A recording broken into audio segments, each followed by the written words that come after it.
Ok, continuamos entonces nuevamente con función lineal. Acá tenemos una función que nos dice función de x menos 3x más 6. Queremos encontrar las intercepciones, el gráfico respectivo y su dominio. Bien, es una función lineal. Para poder encontrar la intercepción en el eje x, la variable y debe ser 0. Entonces reemplazamos y igual 0 en la función y despejando x encontramos que x es igual a 2. Por lo tanto, la intercepción en el eje x es para un valor 2. Para encontrar la intercepción en el eje y, ahora es la variable x la que debe ser igual a 0. Reemplazamos el valor 0 en la función y encontramos que la intercepción en el eje y es igual a 6. Muy bien, teniendo las dos intercepciones, tanto para el eje x igual 2 y para el eje y igual 6, generamos la gráfica.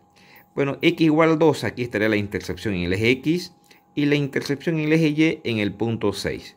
Como es una función lineal, basta con que tengamos dos puntos y trazamos la recta. Y tenemos la gráfica respectiva a esta función. Muy bien, encontrando los dominios, recordemos que para encontrar, habíamos puesto como requisito que para encontrar el dominio de la función había que cumplir ciertos requisitos. Primero, que tiene que estar despejada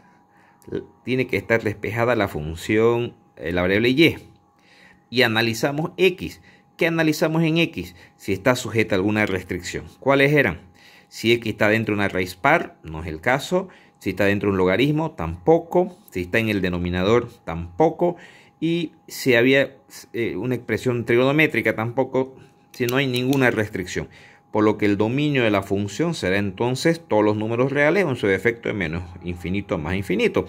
Eso porque si colocamos acá una fuente de iluminación de manera de ver la sombra que genera la gráfica en el eje X, esta va a ser toda la sombra que genera para este lado y toda la sombra que genera para este lado.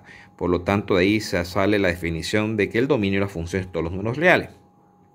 Bien, para encontrar el dominio de imagen de la función, en el dominio de imagen lo que tiene que estar despejado es la variable.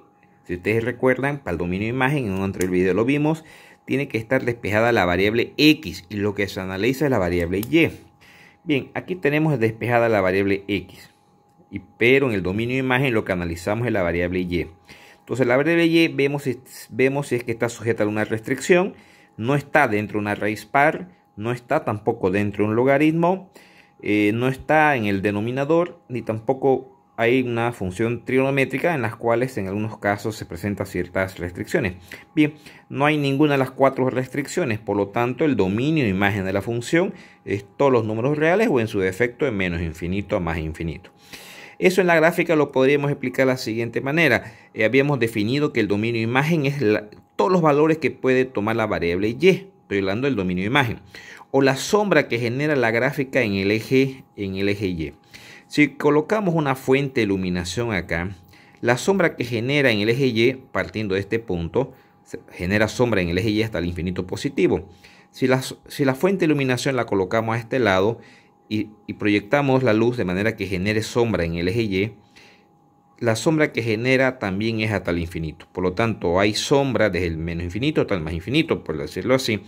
Por lo que el dominio de imagen de esta función entonces es desde menos infinito hasta más infinito. O en su defecto podemos decir también todos los números reales.